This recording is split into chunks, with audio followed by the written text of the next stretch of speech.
I don't think I've ever been more excited to meet somebody for a walk. Is that really you? It's me. I want to high five you, but it's COVID. Yeah, I know. So I'm going to elbow you. Yeah, we'll do that. That's good enough. And put my mask on. Let's go for a walk. Let's do it.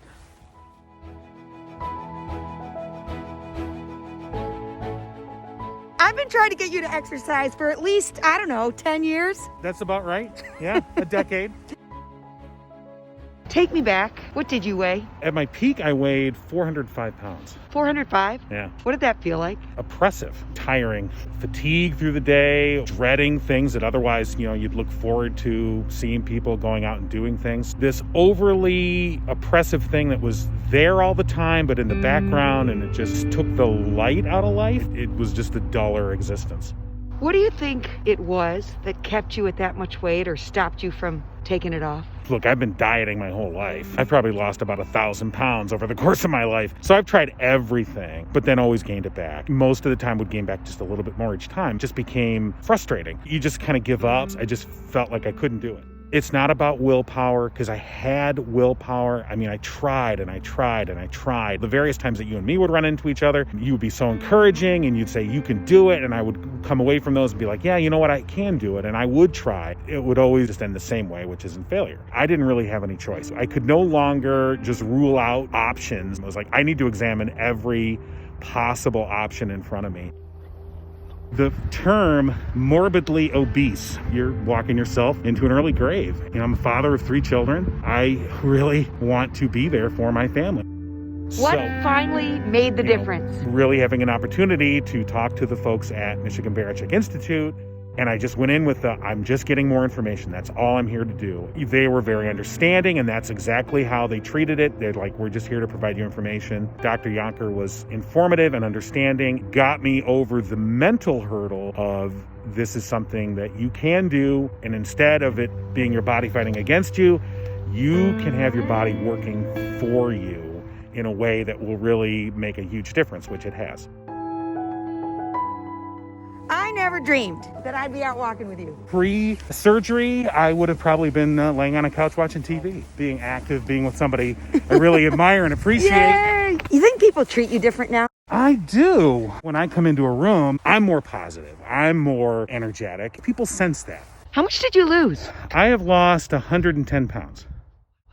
How's it feel? It feels amazing. There's no hesitation now to go do things or be with people. Do you wish you had done it sooner? I wish I'd done this a decade earlier.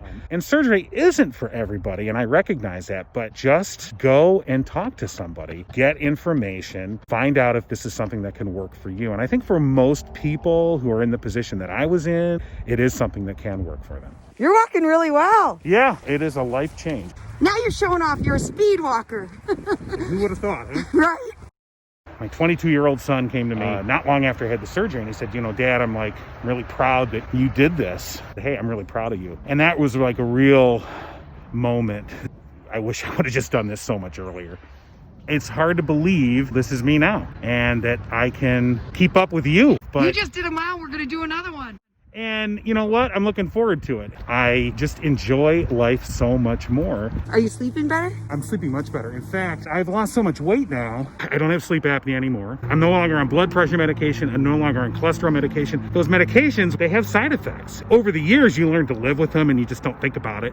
And then once you're off of them, you're like, holy moly. And without sleep apnea, does that mean you're dreaming now at night? It absolutely does. When you wake up in the morning and you go, wow, I actually did have a dream last night. It's one of those small ways, but it's also big that it just transforms your life. John, look how skinny your shadow is. I'm practically a ninja. Well, maybe next year.